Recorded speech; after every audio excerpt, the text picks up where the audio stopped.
ऊ त जनताको काम गर्ने हो।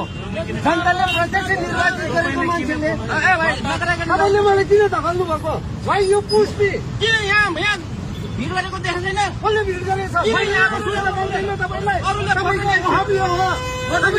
भाइ यो पुष्टि तपाईँले किन मलाई पुस्नु भएको? मैले पुस गरेँ भने तपाईँको हालत के होला? एउटा जनताले प्रत्यक्ष निर्वाचित गरेको व्यक्तिको अहम यो हो। यत्रो भिड भइरहेको छ, भिडमा यत्रो भिड भइरहेको छ, पछाडिबाट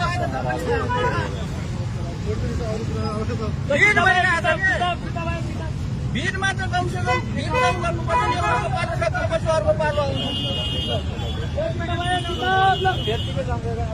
भिड मैले भनेको पालो पालो आफ्नो काम गरेर जानु भएको राम्रो काम हो, सपोर्ट गर्दै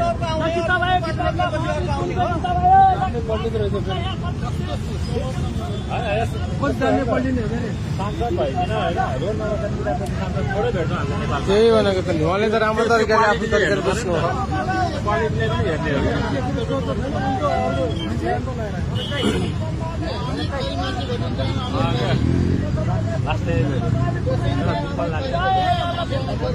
किताब चाहिँ किन्नै पऱ्यो क्या? किताब किन्नुहुन्छ हजुरहरू? केही भन्न चाहनुहुन्छ?